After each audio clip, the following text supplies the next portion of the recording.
Want to accept payments electronically for your business, but can't afford those pricey payment gateways managed by the big banks? Well, there are other ways.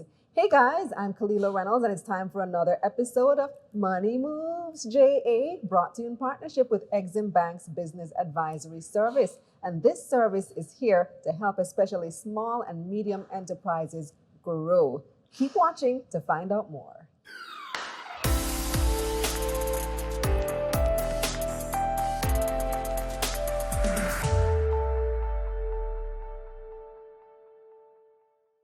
Now, before I introduce my guest, make sure you like this video, subscribe to this channel, and share with a friend. Also, make sure you follow at Exim Bank JA on Instagram and all social media platforms. We have a giveaway at the end, and you need to be following Exim Bank JA in order to win. Okay, it's time to introduce my guest. Her name is Gillian Jackson. She is a blogger. She has financialsensibility.com, CENTS. And you're also a senior business advisor. Hi, Gillian. Thanks for joining me. Thanks for having me, Kalila. So I invited Gillian on because she made a series of tweets recently talking about accepting payments electronically. And I thought it was really interesting. It's what the small guy needs, especially if you're just starting out. Mm-hmm. So how can I accept payments electronically without having a fancy website and payment gateway and all these things? All right, well, yeah, the number one way would be to have that payment gateway and e-commerce website. That's where persons would just easily be able to use their credit card or Visa debit card to put the information in and access a product or service. But that, as I mentioned in my tweet, is a little bit inaccessible for the small business. So the second way that I wanted to mention was what's called electronic retail payment services. That's a mouthful, but in general, that's what we know as mobile money. Mm-hmm. So mobile money is another thing that's not very popular in Jamaica, but it's becoming more popular. There are 3 companies that are authorized to transact business using mobile money services. That's Quisk, ePay, and MyCash, and they're linked to different banks. So Quisk is NCB, right? ePay is who? Advantage, I believe, is the name of the and company. And MyCash is Sagicor, and they partnered with Digicel. So those companies, mobile payments involve sending money from a phone. You can top up the phone and you can easily transact by sending the payment to somebody else's phone. So that's one thing that electronic retail payment transactions cover. It also covers prepaid debit cards or prepaid cards.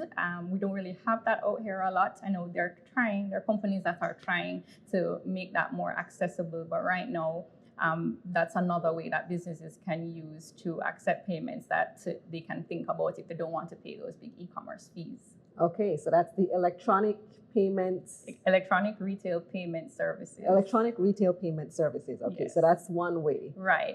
Give me another way. Another way is to actually just do transfers online. So if you have a bank account and the person that you are transacting business with also has a bank account, all the banks should have an online portal for you to easily just go in, enter the information for the bank that you're sending it to, and they should be able to transact that way by paying a small fee depending on how you transfer the money. There are different ways of transferring money online. There is what's called ACH, the Automated Clearinghouse, RTGS, which is real-time gross settlement. ACH is a little bit cheaper, but it takes longer. So they do it in batches. I was just going to ask you what the difference is, because often when you do those transfers, they ask you which one you want to use. And you get confused, like what's the difference? Right. Most people don't know. Exactly. So when I mentioned it, people are like, what's that? What's that? So I did a tweet as well explaining the difference between ACH, RTGS, and SWIFT, which we would know as wire transfers. Okay. So ACH is a little bit cheaper. It's about $20 for that transaction in comparison to RTGS, which is in excess of $200, depending on the bank or financial institution that you're using. So because it's cheaper, it takes a little bit longer. RTGS is supposed to be real time, as the name suggests, real time gross settlement. So it says real time, but it takes about 2 hours in generally for the payment to reach the bank. So if I'm transferring from bank A to bank B and I use one of these methods, it's a relatively reliable and quick way once you have online banking. So each business, I encourage you to get online banking to ensure that you can track your expenses and your payments and be able to transact business that way, because it's the cheapest of the way. Once you have a bank account, it's the cheapest way to send and receive money. Because now banks are charging if you even go in branch to try and do a withdrawal or do a deposit.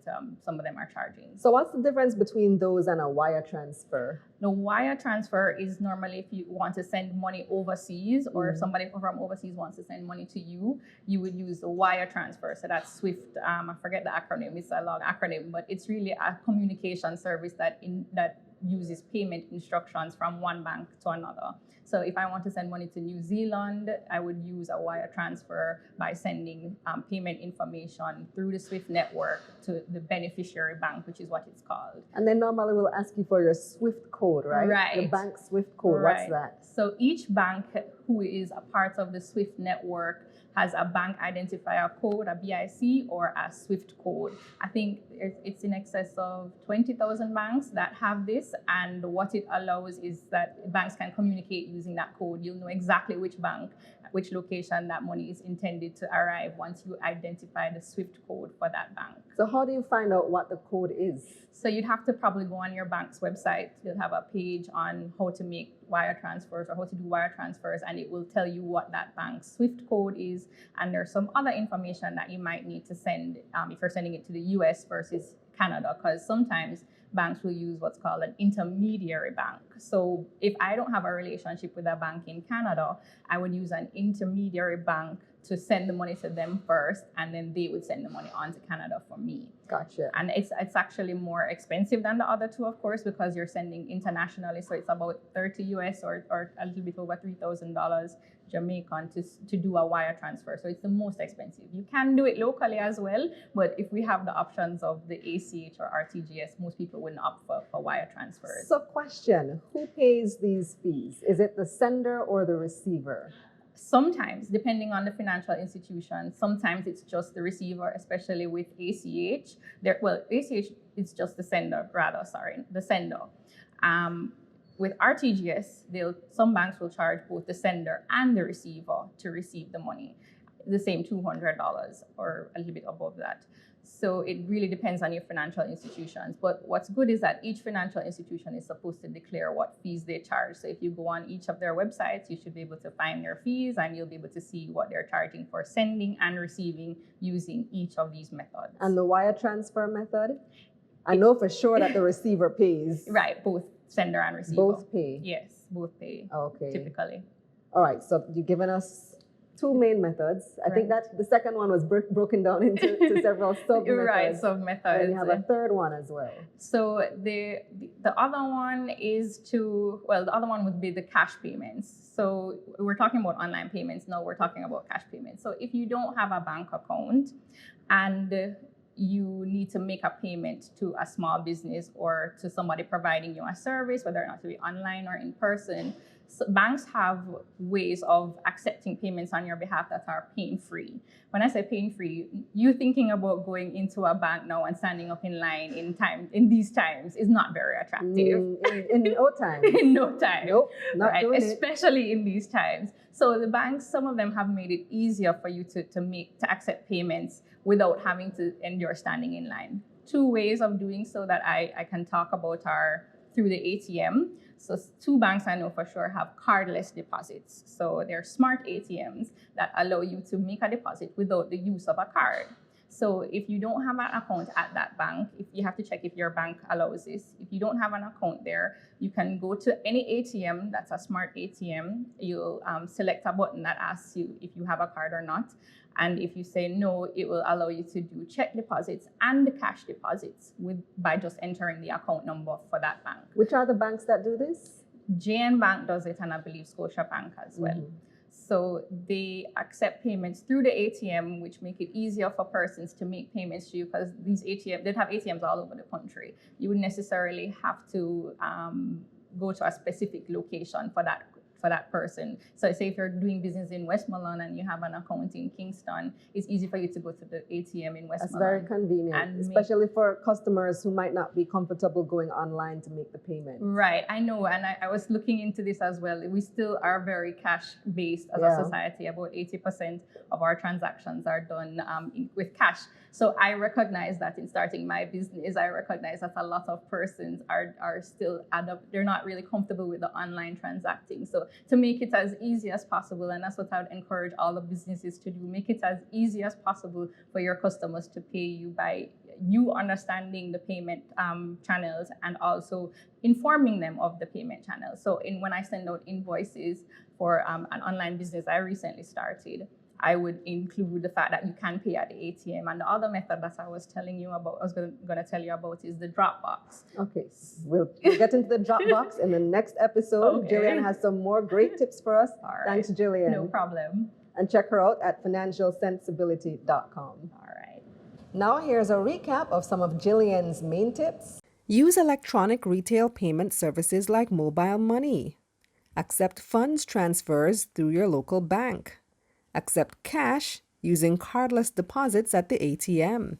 Now it's time for our giveaway. And in order to win a prize, you need to be following at EximBankJA on Instagram, and you answer the question on their Instagram page. On this same video, go on this video, answer the question in the comments, and you can win a prize. What does SWIFT stand for? SWIFT. Gillian mentioned it. It's actually an acronym. What do the letters stand for? Do that and win a prize over at EximBankJA.